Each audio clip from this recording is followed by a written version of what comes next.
Greetings, wrestling fans. Welcome back, and we're here to review the November 11th episode of Smackdown.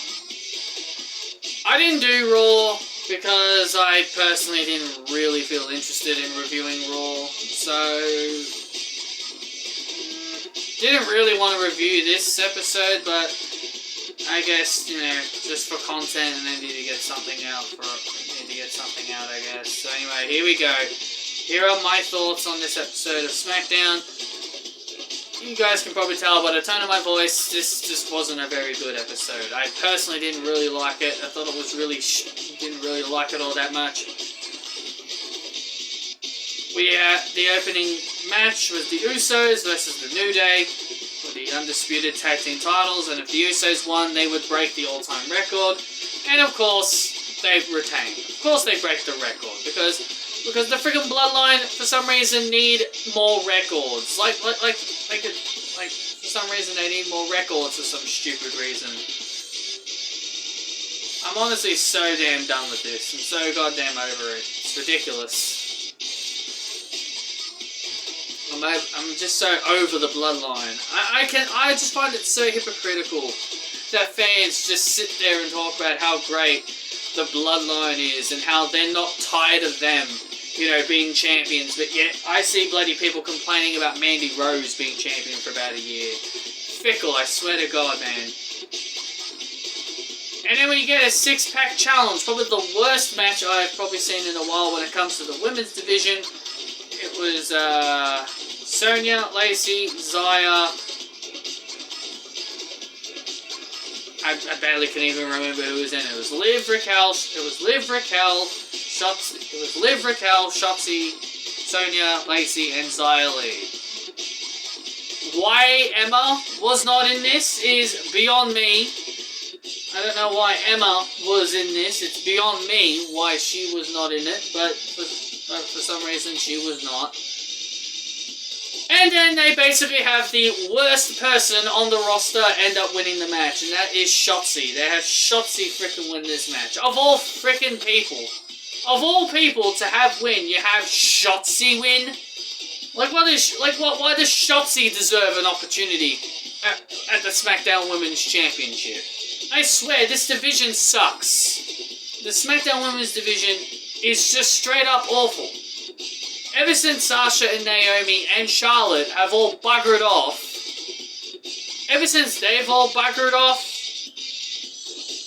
SmackDown's women's division has been so awful. There was a botch where Liv Morgan tried to... I think it was supposed to be a crossbody. I think she was supposed to crossbody Raquel through the table or something, or maybe Raquel was supposed to catch her and slam her through the table. I don't know, it was just a real mess. It was just a mess. It was a bad spot. It was a pretty bad spot. I'm not gonna lie, it was a pretty bad spot. Then, so then Shotzi ended up pinning, Lacey Evans with the Never Wake Up. Yeah, I don't care. I don't really care. Absolutely atrocious match. And they had the worst person on the roster win it all. I would have much rather Raquel winning than Shotzi. Seriously, I would have much rather Raquel. But whatever. Whatever, I don't care. It's not like Shotzi's gonna win the title or anything. Like, Ronda Rousey can talk about how fake WWE is, because she friggin'...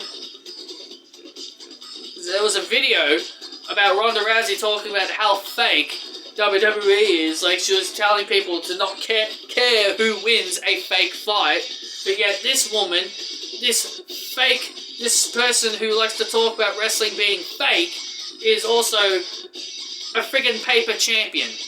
I freaking hate how Ronda Rousey continuously bashes WWE, but yet she continues to come back, she continues to get pushed, and she continues to be shoved down our throats. It's absolutely ridiculous how this woman continues to trash WWE and say stupid shit and is still rewarded with championships. Before any smartass says, oh, what Ronda said was just her being a heel. It's not her being a heel. It's her being a complete utter dumbass. She does not belong in wrestling. She doesn't belong in a WWE ring, and that's just the fact of life. It's absolutely ridiculous how this woman can say all this bullshit and yet still be champion. It's ridiculous. I hate how the women in WWE bust their ass off because they love to come out every single week and perform, who work their asses off. They work their asses off night in and night out to try and make the top level spot, to try and prove to everybody that they are great. But yet they all get pushed aside for a selfish, undeserving flog like Ronda Rousey. Someone who has no love for the business, someone who doesn't care about the business, someone who's only there for the money, someone who clearly has no passion whatsoever. It's absolutely ridiculous how all the passionate women's wrestlers all get shafted aside for someone who has no passion for wrestling. Ronda needs to go. She's not a draw. She never will be a draw. And that's just a fact. Boy, Ronda Rousey sure is going to squash Shotzi at Survivor Series, and it's definitely not going to be a match I'm going to be watching. Santos Escobar took on Shinsuke Nakamura in a really fun match. I personally enjoyed this match. I'm a big Legado del Fantasma guy. I'm a big fan of them. And Zelina Vega, she is so breathtaking, man. Malachi Black is one lucky bastard. I swear to God. I wish I was Malachi Black just for one day. I wish I was Malachi Black for one day. And what would I do for that one day? Sit down and play Pokemon with Zelina Vega, because she's a big Pokemon fan. Jesus Christ. But anyway, enough of my dirty mind. You guys don't care about that. Santos Escobar got the victory with a Phantom Driver off the top rope. I will admit, that looked really cool. I thought it was a very creative finish. And then we got LA Knight being confronted by Bray Wyatt, which I thought was quite random. It was quite random, and for some reason people are now acting on social media that this has been a feud that they have been wanting.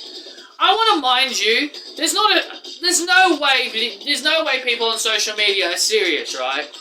Was LA Knight a person people really wanted to see Bray feud with? Just be freaking honest. When Bray Wyatt came back, did anyone seriously ever say, I want to see LA Knight versus Bray Wyatt? Tell me, did anyone legitimately say LA Knight is someone Bray Wyatt should definitely feud with? No way! Because apparently social media is starting to act like, oh, they always wanted to see this feud. There's no way people are serious, right? You're just making shit up.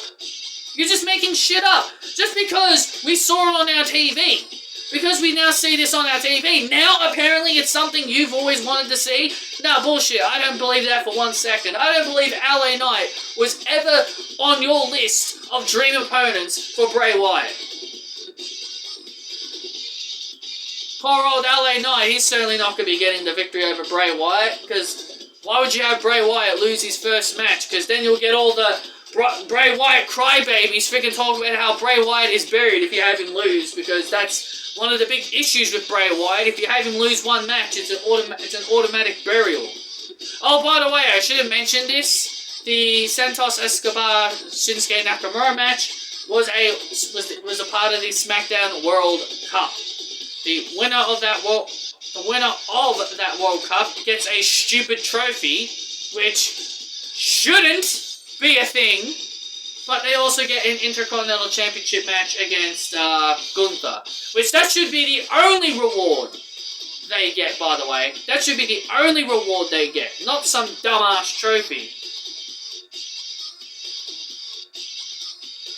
Shayna Baszler beat up Shotzi backstage. Emma was apparently looking for Madcap Moss. Why? Why are they having Emma in a storyline with Madcap Moss? I know they're dating in real life. Okay? I know they're dating in real life. But this is not necessary. This is not necessary. I'm sorry, this is very unnecessary. I'm not a big fan of Emma immediately starting a program with her boyfriend. I think it's just really stupid.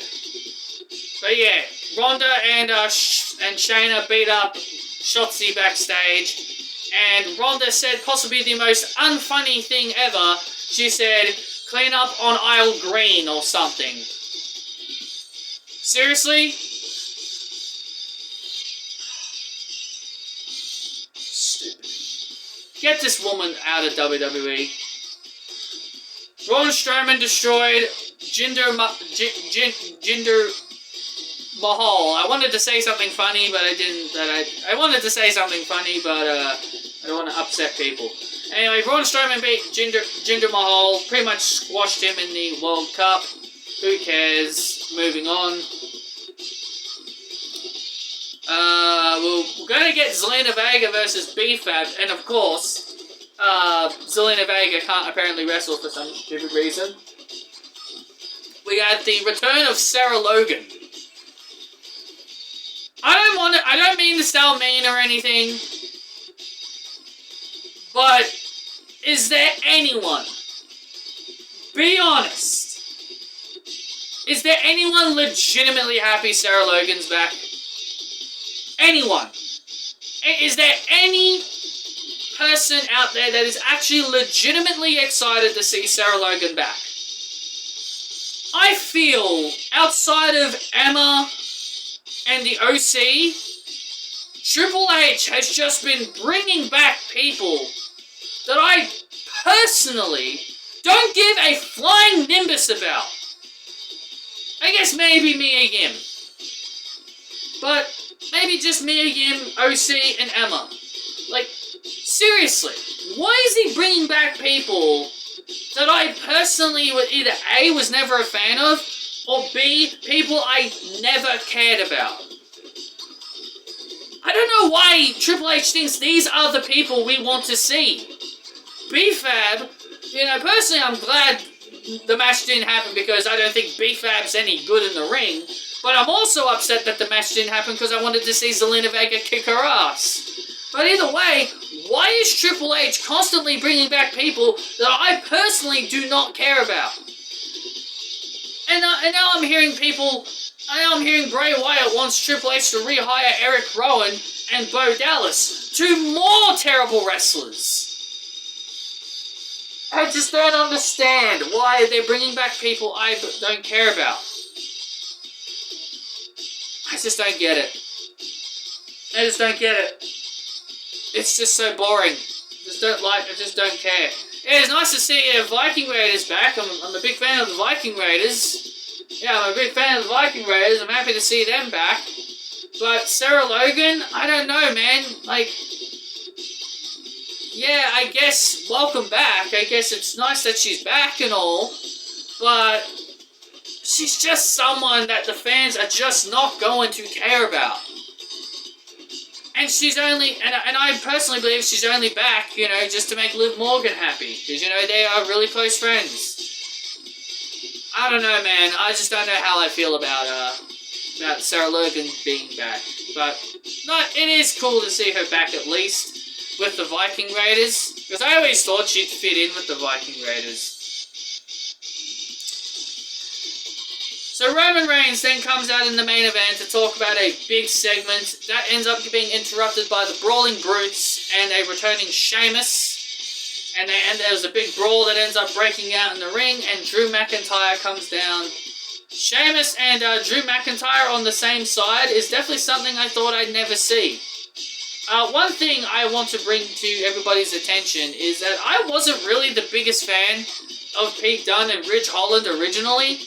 But I feel ever since they've been paired with Sheamus and the Brawling Brutes, I've generally liked them a lot more than I normally would have.